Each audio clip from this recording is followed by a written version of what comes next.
Am I wrong for not updating my ex about our child's condition? Let me begin with I am a 40F, and have been divorced from my ex for 14 years. We have 3 boys together, 19, 18, 15. I have since remarried and have another son, 6.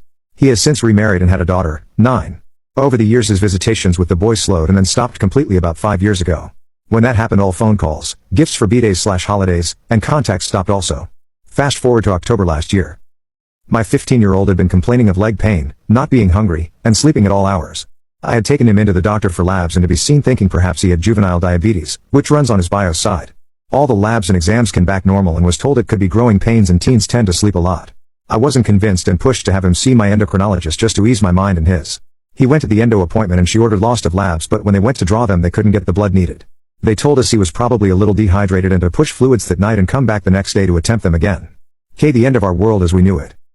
My son went back to school to finish out his day and I went to work. After school he got off the bus with his little brother and started the walk home. He tells me when he walks in that on the walk he felt like a bat had hit his head with how fast and hard the headache came on. So I had him lay down and rest for a few minutes in my room so I could monitor him. Things spiraled from there. About 15 minutes later I realized this was not in fact getting better but worse and loaded him up to go to our ER.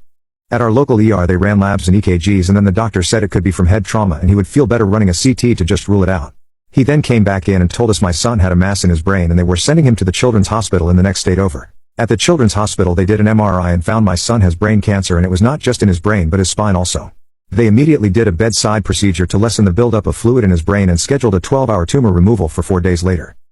Now at this point I had not contacted his bio as literally things moved way too fast. My own husband had limited knowledge. I truly hadn't processed much as the line of DRS and staff seemed never ending. In the days between MRI and his brain surgery he and I and the DRS talked.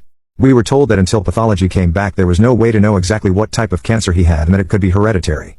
My son expressed to his social worker doctor and I that he did not want his bio there or to have access to him but that he was worried about his half-sister and felt he needed to protect her if he could. So we all agreed that I would call his bio and inform him of what was going on and that we would update him with the diagnosis when we had it so he could have his daughter checked if need be. But that our son had stressed he did not want him there.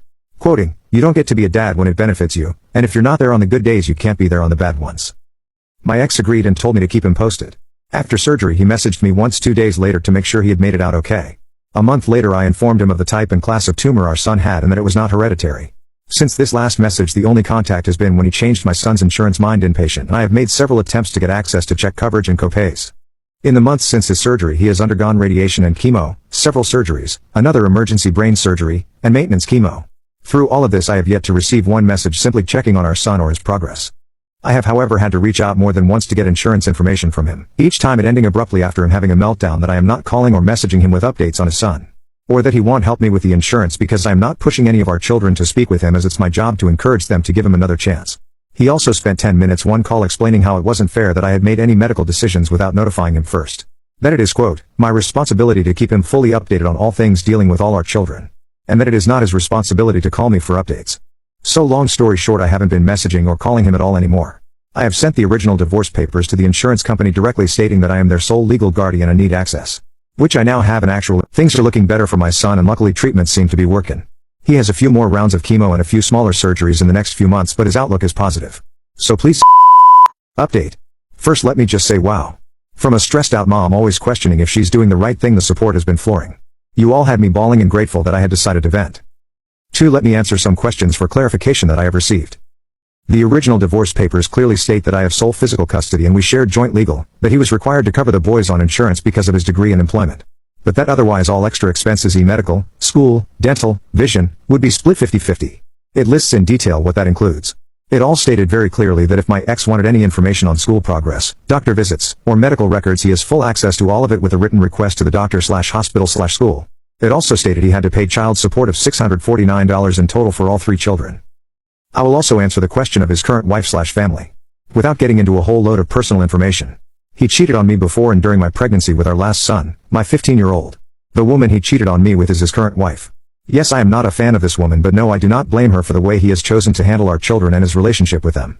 I personally feel that he is solely at fault regardless of her influence on his decisions. He is an adult and had responsibilities to his children before she came into the picture and before they had their daughter, 9. And lastly, my son has medulloblastoma class 4. His odds were 70 to 80% survival before they found it in his spine at which time his odds went to 60%.